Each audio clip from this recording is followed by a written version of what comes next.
their impairments and the attitudes of those around them is very important. Environmental barriers could hinder the full participation of people with disabilities in their communities and prevent them from effectively participating in the society on an equal basis with others. Today we have with us Mrs. Nairy Avedissian, freelancer, consultant of culture and disability, to talk to us more about it. Hello, good morning. Good morning, Ms. Naira. Ms. Naira, let's start from the very beginning. What is meant by disability? Disability means that somebody has a function in his body or his mind that is stopping him to function his day-to-day work. So people with disabilities means they have one part which is disabled, but other parts are able. So, by example, if somebody have physical disability, he cannot walk or she cannot walk, but they can see, they can think, they can hear. So it's about one part of the disability in the body.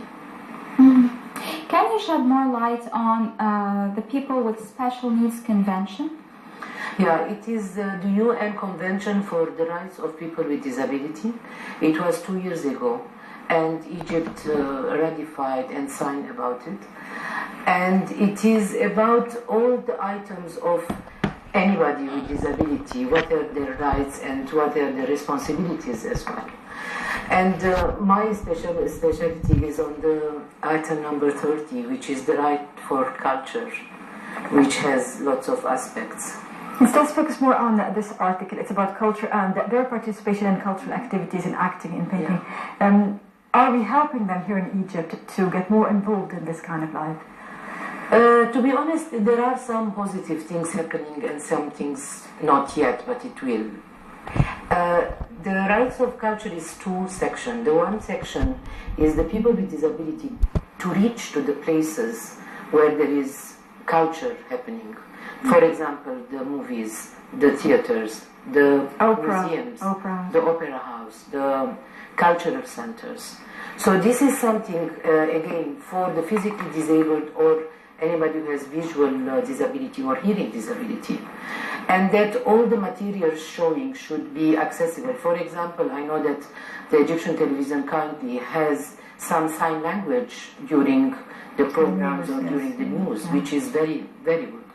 And again, it's about, we know that all the movies of Egypt, they are in big hotels or big centers, or there is in downtown. And physically, people with physically disabled, they cannot reach there, which is very easy. We can adapt places. There are some movable ramps, for example, that you can put. Yes. It's just about the awareness that these people need to go anywhere, and it's their right to go anywhere. And again, as you were kindly saying in the beginning, about the people surrounding them, especially when they are younger, they don't want to take them out of the house, they will be hit, and the overprotection sometimes, it's making people with disability more disabled. So it's about the Egyptian Museum, for example, kindly, again, there are some guides for visual impaired people, and there are braille things, and we're hoping that the new grown museum will have more accessible places. This is one section. The second section is about their right to perform. I know that we have lots of musicians that they are disabled visually, and there are some writers, but we don't have any dancers. Of course, I know you'll be shocked, but I'm sure everybody saw on the net lots of people with wheelchair dancing. And I don't know if you saw the closure of the Beijing Olympics, and the UK section of 7 Minutes were a dance group called Kanduku, who are dancing on wheelchairs, and they were showing that how UK is accessible and how everybody has the right to be an actor and actress and to be writers. Of course, we have lots of schools, we have lots of NGOs working with these children from the beginning, and to find out their drawing and their painting and their music talents. But for me, the most important is the inclusion. We want to see them on TV, we want to see them on serials. We can bring somebody with a mental disability as an actor, like international movies, like real people with visually impaired, that they can act. But I don't think that our acting schools, they will accept to bring them in, because they don't know. It's about knowledge. It's about raising awareness. If they know that these people have other abilities, they can dance, they can walk, they can do other things. They are talented as well. Acceptance of, yes, they are here, and we don't see them again. We actually see too many of them excelling, especially in sports. Exactly. This is another ability that, because there are societies and it's international, they go to this international Olympics, etc., that there is a focus. I am sure we can have international actors and actresses and dancers and movie stars and television representatives that can be with disability, but it's the society. We're not used to it. It's just raising awareness, and this is why this program is very important. Now we have some pictures here on the screen. Can you comment on that? Yes, this was a trial with the Right to Live Association and the British Council, because I used to work there, and some Egyptian actors and actresses. They did a play called Come Listen to This, which was a story about 9 young people, half of them with disabilities, others with no disabilities, and they were acting together and dancing together.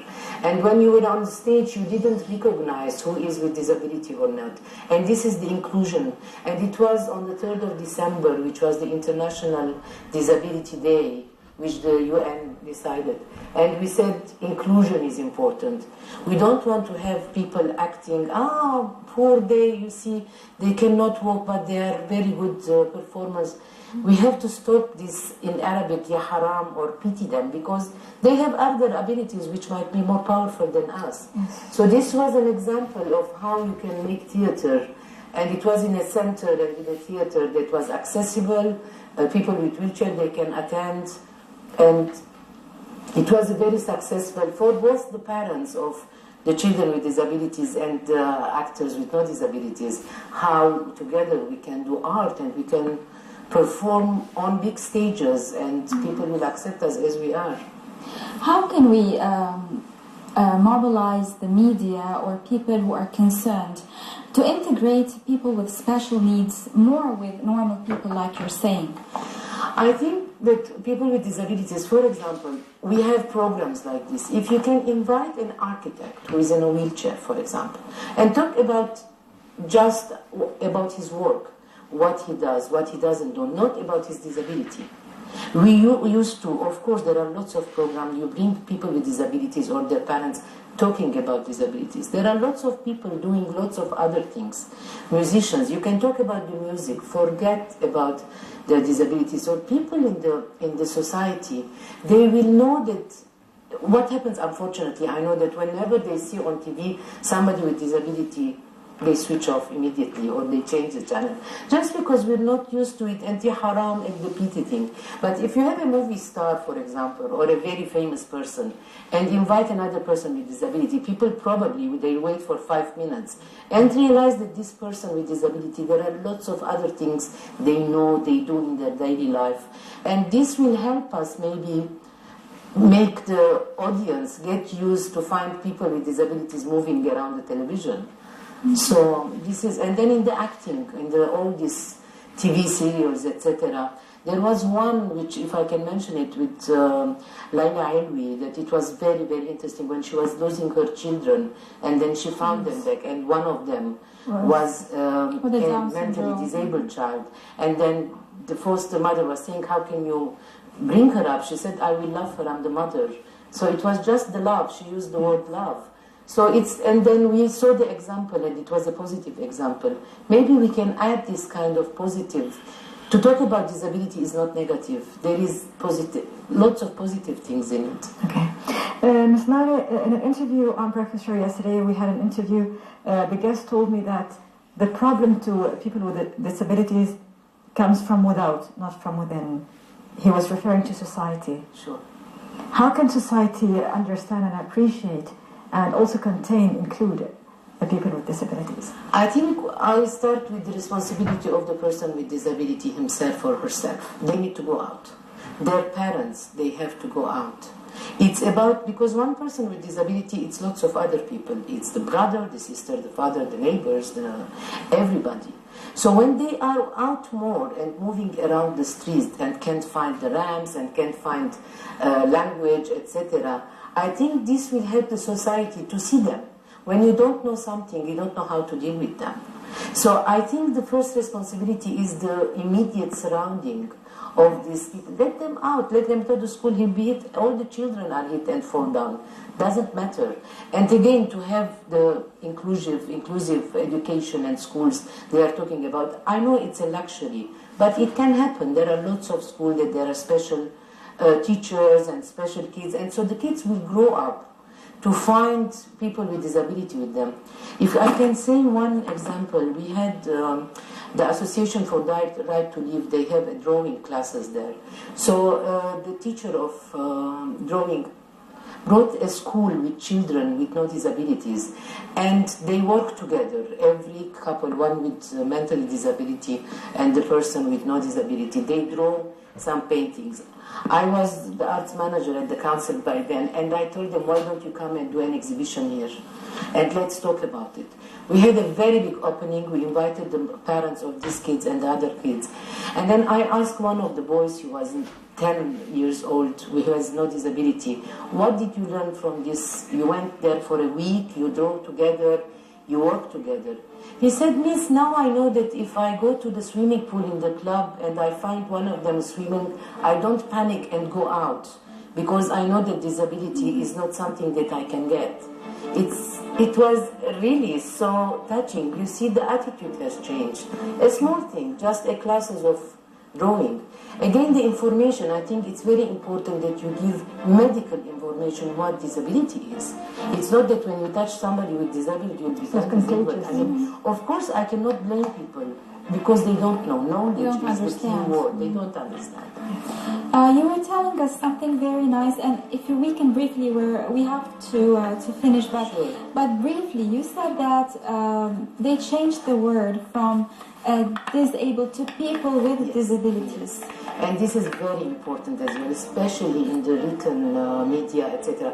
They put the people first, the person. So it's persons with disability. Mm-hmm. And when you say that somebody is visually impaired, you say Mona or Ahmed, he is a visually impaired. You bring the person before the disability, because this is the right, this is the respect. Because sometimes, and somebody was saying, I have a friend who is in a wheelchair, and she has an assistant with her. When you come and talk with her, you don't talk with her, you talk with the assistant. You can't look at her. Look at her, she's a human being. Okay. It's just, again, the practice. Yes. So human beings first, and then whatever they have. They have fever, they have polio, they have whatever they have. Ms. Nairy Avedissian, a freelance consultant, culture and disability, thank you so much for this. Thank you for having me and talking about this subject. Thank you. And our time is up, and we came to the. We have to end our program at this point. Radwa, thank you for having me today, this morning. Thank you very much. Thank you. And we'll see you tomorrow again with another crew and different topics. But now, for now, stay tuned to more on Nile International, and have a good day until tomorrow.